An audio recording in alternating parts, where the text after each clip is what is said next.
നമസ്കാരം. ഗതാഗത വാരവാർത്തകൾ.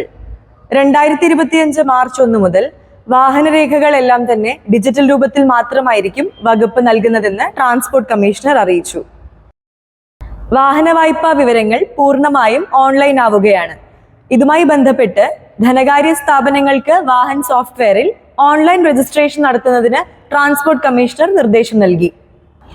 ആഡംബര കാറുകളിലെത്തി എറണാകുളം സീപോർട്ട് എയർപോർട്ട് റോഡ് ഉപയോഗിക്കുന്ന മറ്റുള്ളവർക്ക് കൂടി അപകടം വരുത്തുന്ന തരത്തിൽ റീൽസ് ഷൂട്ട് ചെയ്ത സംഘത്തെ കേരള മോട്ടോർ വാഹന വകുപ്പ് കണ്ടെത്തി. എറണാകുളം RTO വാഹനമോടിച്ച ഡ്രൈവറുടെ ഡ്രൈവിംഗ് ലൈസൻസ് സസ്പെൻഡ് ചെയ്തു. മോട്ടോർ വാഹന വകുപ്പിന്റെ ഒറ്റത്തവണ തീർപ്പാക്കൽ പദ്ധതിയുടെ കാലാവധി 2025 മാർച്ച് 31 അവസാനിക്കുന്നു. 31/3/2020 വരെ നികുതി ഒടുക്കുകയും അതിനുശേഷം നികുതി ഒടുക്കുവാൻ കഴിയാതെ വരികയും ചെയ്ത വാഹന ഉടമകൾക്ക് ഈ അവസരം പ്രയോജനപ്പെടുത്തി ബാധ്യതകളിൽ നിന്നും ഒഴിവാകാവുന്നതാണ്. 1/4/2020 മുതൽ 31/3/2024 വരെയുള്ള നികുതിയും അധിക നികുതിയും പലിശയും ഉൾപ്പെടുന്ന ആകെ തുകയുടെ 30% മാത്രം ട്രാൻസ്പോർട്ട് വാഹനങ്ങൾക്കും 40% മാത്രം നോൺ ട്രാൻസ്പോർട്ട് വാഹനങ്ങൾക്കും ഒടുക്കി നികുതി ബാധ്യത ഇല്ലാതെയാക്കാൻ കഴിയും. 31/3/2020 വരെയുള്ള നികുതി കുടിശ്ശിക പൂർണ്ണമായും നേരത്തെ തന്നെ ഒഴിവാക്കിയിരുന്നു. ഈ സൗകര്യം പ്രയോജനപ്പെടുത്തുന്നതിനായി വാഹനത്തിന്റെ രജിസ്ട്രേഷൻ നിലനിൽക്കുന്ന RTO ഓഫീസിനെയോ സബ് RT ഓഫീസിനെയോ സമീപിക്കാവുന്നതാണ്. പദ്ധതി പ്രകാരം നികുതി ഒടുക്കുന്നതിന് registration certificate, insurance certificate, motor തൊഴിലാളി ക്ഷേമനിധി ഫണ്ട് വരിസംഖ്യ അടച്ച രസീത് എന്നിവ ആവശ്യമില്ല. വാഹനത്തിനെ സംബന്ധിച്ച് വാഹനത്തിന്റെ രജിസ്ട്രേഡ് ഉടമയ്ക്ക് അറിവില്ലാതിരിക്കുകയോ വാഹനം മോഷണം പോവുകയോ വാഹനം പൊളിച്ചു കളയുകയോ ചെയ്തു എങ്കിലും വാഹനം നശിച്ചു പോയെങ്കിലും ഈ പദ്ധതി പ്രകാരം 31/3/2024 വരെയുള്ള നികുതി ബാധ്യത തീർക്കാവുന്നതാണ്. എന്തെങ്കിലും കാരണവശാലും വാഹനം നിരത്തിൽ സർവീസ് നടത്തുന്നതായി കണ്ടെത്തിയാൽ 1/4/2024 മുതലുള്ള നികുതി ഒടുക്കണമെന്നുള്ള വ്യവസ്ഥയ്ക്ക് വിധേയമായി തുടർന്നുള്ള നികുതി ബാധ്യതയിൽ നിന്നും ഒഴിവാകാവുന്നതാണ്. മോട്ടോർ വാഹന വകുപ്പിന്റെ സേവനങ്ങൾ ആധാർ അധിഷ്ഠിതമാക്കുന്നതിന്റെ ഭാഗമായി വാഹനരേഖകളോടൊപ്പം ഉടമയുടെ ആധാർ അധിഷ്ഠിത മൊബൈൽ നമ്പർ ചേർക്കുന്നതിന്റെ നടപടികൾ പുരോഗമിക്കുന്നു.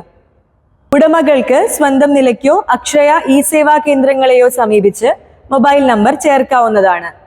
അത്തരത്തിൽ കഴിയാത്ത ഘട്ടത്തിൽ എൻഫോഴ്സ്മെന്റ് RTO ഓഫീസുകൾ ഉൾപ്പെടെയുള്ള ഓഫീസുകളെ സമീപിക്കാവുന്നതാണെന്നും ട്രാൻസ്പോർട്ട് കമ്മീഷണർ അറിയിച്ചു. മലപ്പുറം തിരൂർ പറവണ്ണയിൽ വിവാഹ ചടങ്ങിനോടനുബന്ധിച്ച് വാഹനങ്ങളിൽ അപകടകരമായി അഭ്യാസ പ്രകടനം നടത്തിയ സംഘത്തിനെതിരെ മോട്ടോർ വാഹന വകുപ്പ് നടപടി സ്വീകരിച്ചു. സോഷ്യൽ മീഡിയയിൽ പ്രചരിച്ച അപകടകരമായ വീഡിയോ ദൃശ്യങ്ങളുടെ അടിസ്ഥാനത്തിലാണ് മലപ്പുറം RTO ഓഫീസ് എൻഫോഴ്സ്മെന്റ് വിഭാഗം പരിശോധന നടത്തി 9 വാഹനങ്ങൾക്കും ഡ്രൈവർമാർക്കുമെതിരെ നടപടി സ്വീകരിച്ചത്.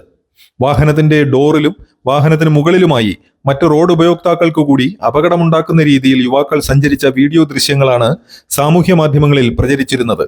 വാഹനം ഓടിച്ചവരുടെ ഡ്രൈവിംഗ് ലൈസൻസ് റദ്ദ് ചെയ്യുന്നതിനുള്ള നടപടികൾ ആരംഭിക്കുകയും സുരക്ഷിതമായ ഡ്രൈവിംഗിനെ കുറിച്ച് പരിശീലനം നടത്തുന്നതിന് മോട്ടോർ വാഹന വകുപ്പിന്റെ പരിശീലന കേന്ദ്രമായ എടപ്പാൾ IDTR പരിശീലന ക്ലാസ്സിന് ഹാജരാകുന്നതിന് Malappuram enforcement regional transport officer ഡ്രൈവർമാർക്ക് നിർദ്ദേശം നൽകുകയും ചെയ്തിട്ടുണ്ട്.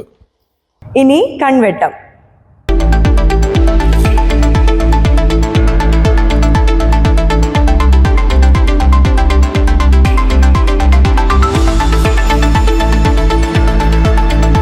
Yellow box marking.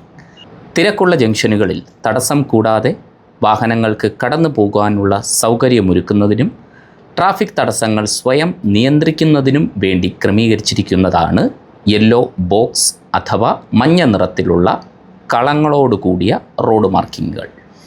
ഒരേ ദിശയിൽ വരുന്ന വാഹനങ്ങൾ യെല്ലോ ബോക്സ് ഏരിയയിൽ നിർത്തേണ്ടി വരില്ല എന്ന് ഉറപ്പുണ്ടെങ്കിൽ മാത്രമേ ഡ്രൈവർമാർ അവിടേക്ക് പ്രവേശിക്കാൻ പാടുള്ളൂ എന്നാണ് ഇതിൻ്റെ ലളിതമായ തത്വം.